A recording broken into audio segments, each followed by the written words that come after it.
So I'm here at Paul Wheaton's 2019 PDC at the base camp.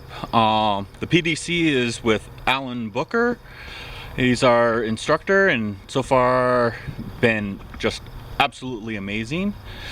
Everyone's got today off and most of them headed off to Missoula to go to the farmers market. So while things are calm and peaceful here, I thought I'd give a little video tour of the area. So this right here is the auditorium shop space that we have our class in every day. We also eat meals down here. Dishes are done over here. We've got a nice little solar dehydrator over here. This is the parking lot. So if you end up coming out here, this is where you're gonna come and park. And then we can go for a little walk on around the shop and auditorium space. So far I've been having an amazing time here. It's been just mind-blowing how much information Alan's been giving us, but also the other people in the class. The class is filled with people with skills and knowledge that make you just want to learn, want to talk to everyone and find out what they're doing and what kind of information they can, fill in that you don't have yet. So walking up here, coming up to where the showers and the composting toilet is. So right over here we've got a shower system that is heated with a rocket mass heater. Heats up the water and comes over into here. Got some nice shower space.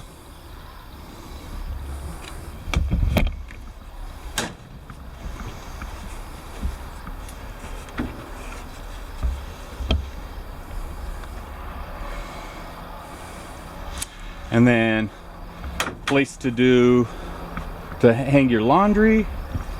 And in this middle stall, which I had skipped over before, is a off-grid hand laundry,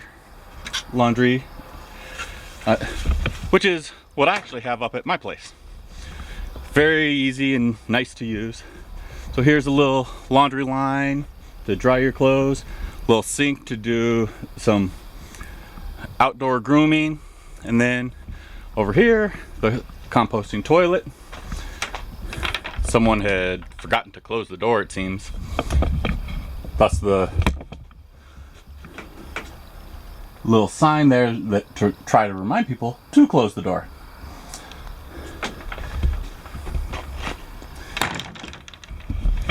If you've never used a composting toilet, it's really simple, really easy.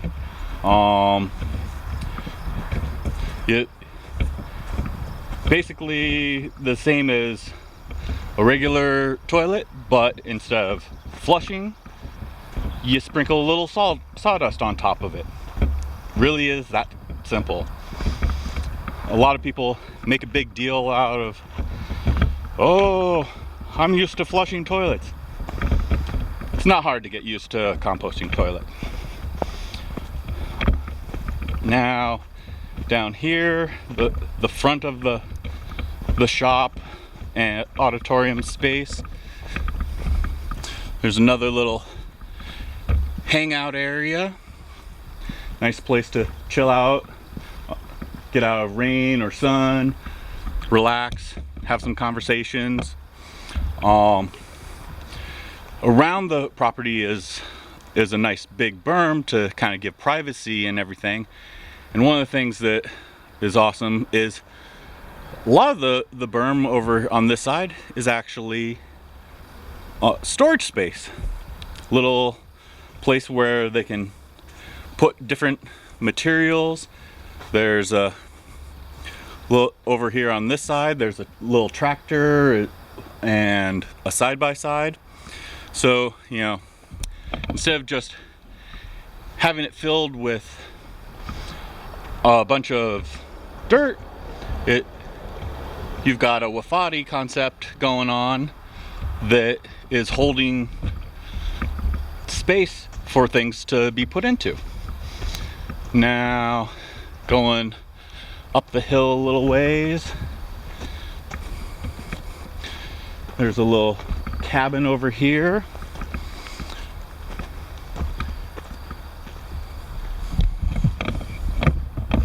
And Alan, our instructor, is staying in it right now. And then on this way, we're heading up to the main living site. Up on the hill up here is where they're working on fencing in an area to garden in. They've been building a pole fence there to keep out the deer and the turkey. And once they get that going, and they'll start working on a garden there. But, you know, there's always a billion and one projects. Now, you know, it was just summer solstice. Look how lush this is. These are some of the hugels that have been built around. Look at that giant rhubarb, the flowers.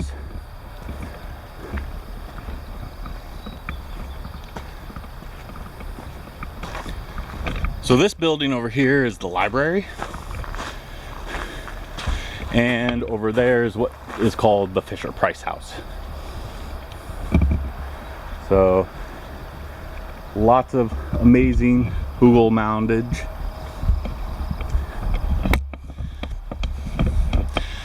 Now there's multiple ways to get up the hill. I'm gonna take this little shortcut right here. A little steeper, but the switchbacks cut up the hill a little faster.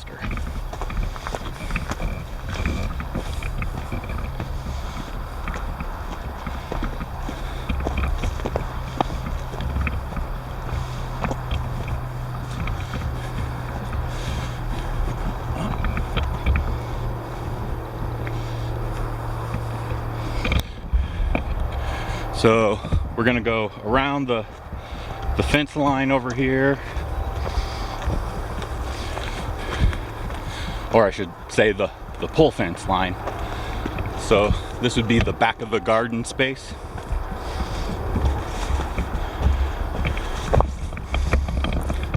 Look at some of the rock formations here.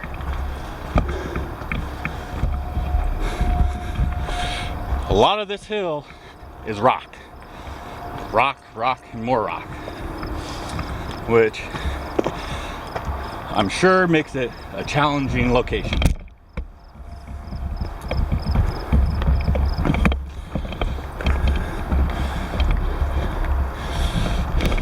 There's quite a few little benches built on the hill.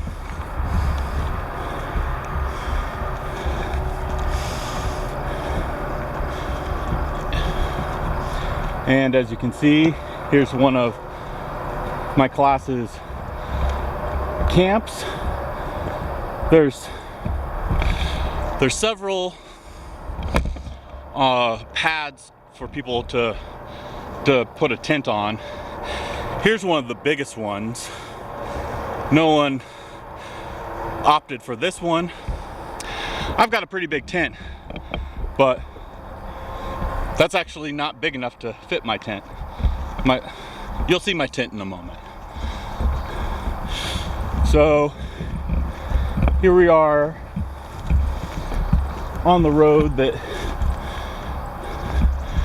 goes up to the top of the hill. As you can see, lots and lots of rocks.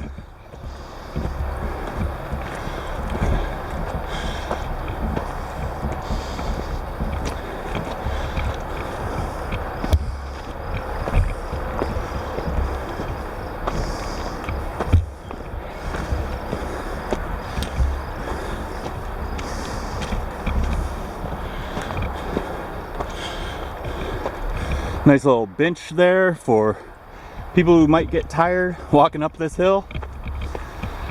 Thankfully, I'm pretty used to doing this, as my property is a lot of up and down, being 3 hills with a pond in the center. So I'm constantly going up, going back down, going up, going back down. So I'm pretty used to this. But this gives you a good example of the geology here. A lot of rock.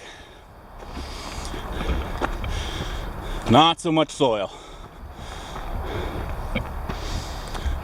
So up here is where I'm camped at. I think this is called Plum Meadow or Plum Plateau or something like that. They don't have a sign for it like they do for some of the other areas. Just over past that brush pile is the fence line and the edge of the property. And the trail keeps going, or the road keeps going up. And here's my tent. Like I said, even though that was the biggest pad down there, not really big enough for my tent, which is 15 foot wall to wall, 17 foot corner to corner, and then I need room for the guy lines. Now,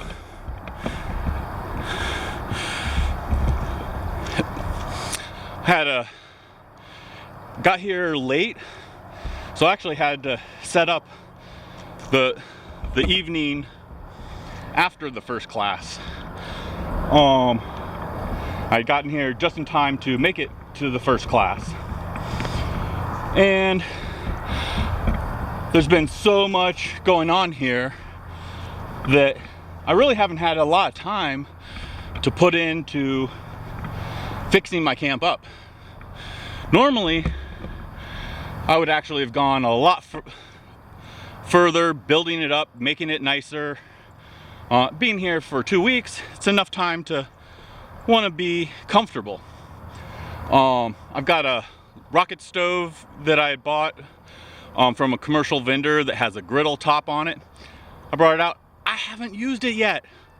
I brought it out wanting to test it because I haven't gotten really much of a chance to test it. And I haven't gotten to use it yet because the meals here have been so amazing. Why go make my own food when I can hang out with everyone and eat amazing, yummy food? So, continuing on up, we've got a lot more going on up here. Starting to get a little more brushy. More trees, more evidence of higher soil life.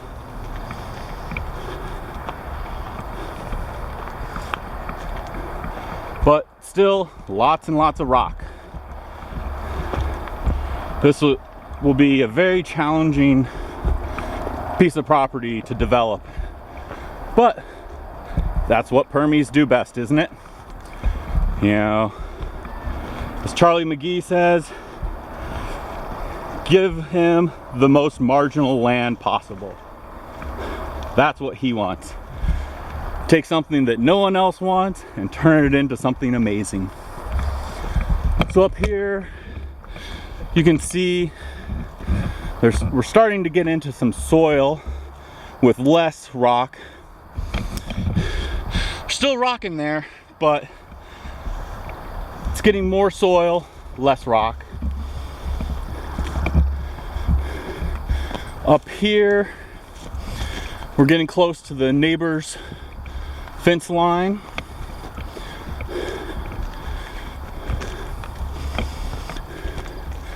Continuing on up here.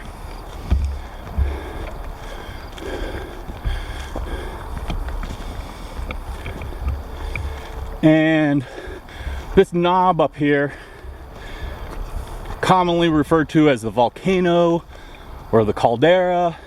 It's not a volcano, not a caldera, but it is a big round knob that's mostly rock. So we're heading up there.